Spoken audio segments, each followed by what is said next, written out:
The Armstrong breech-loading 12-pounder 800 weight, later known as RBL 12-pounder 800 weight, was an early modern 3-inch rifled breech-loading field gun of 1859 design. The gun incorporated some advanced features for its day. It was one of the first breech-loaders. Shell and gunpowder propellant were loaded through the gunner's end of the barrel, rather than through the muzzle as in previous guns, allowing a higher rate of fire. The shells were coated with lead, which engaged spiral grooves cut inside the barrel and caused the shell to spin rapidly in flight, and hence imparted far greater accuracy and range than previous guns. The lead coating effectively sealed the gap between shell and barrel and eliminated the wastage of propellant gases, previously known as windage, and hence only half the amount of gunpowder propellant as previous was required. The barrel was of wrought iron, built up of a tube with additional layers heated and then shrunk over it as they cooled.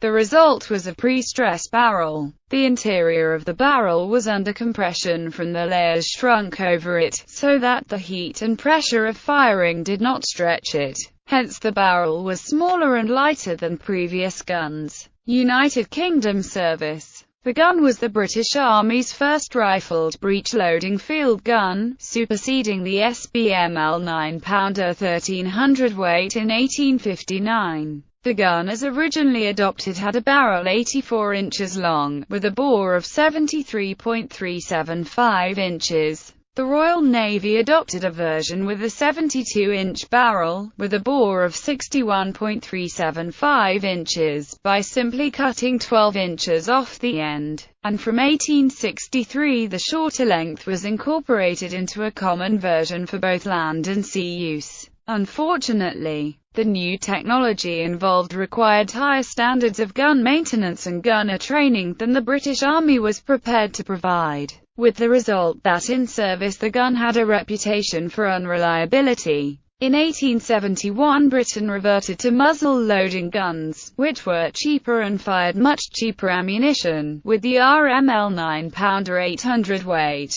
Colony of Victoria service. The Colony of Victoria sold 6 Armstrong 12-pounders to New Zealand for use in the Maori Wars, for a sum of £3,592, one S8D with equipment and ammunition. They travelled from Melbourne on 7 November 1863 on the troop ship Himalaya, and arrived in Auckland on of November 1863. The Victorian government purchased 6 more guns in 1864 to equip its horse artillery. One of these is restored and displayed at the Australian War Memorial in Canberra. New Zealand Land Wars. C. Battery, 4th Brigade Royal Artillery, with 6 guns, served in New Zealand under Captain H.A. Mercer, in March 1861 in the final stages of the First Taranaki War. Captain Mercer again led this battery in the Second Taranaki War until he died leading an unsuccessful attack on a Maori redoubt at Rangiriri in November 1863. In January 1864, I battery, equipped with the new pattern of 24 calibers, arrived in New Zealand with another 6 guns. The guns from Victoria were employed from January 1864 onwards to reinforce C and I batteries.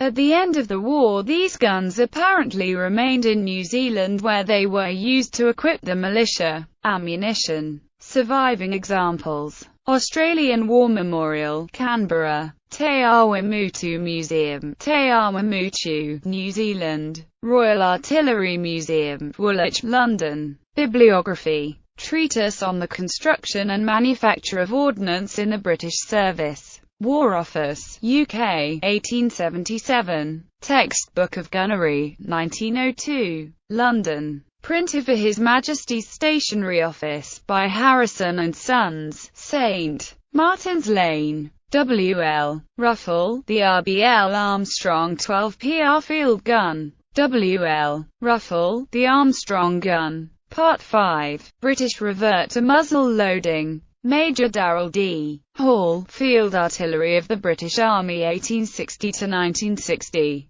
Part 1, 1860–1900, in the South African Military History Society. Military History Journal, Volume 2 No. 4, December 1972. Alexander Lyman Holly, A Treatise on Ordnance and Armor, published by D. Van Nostrand, New York, 1865.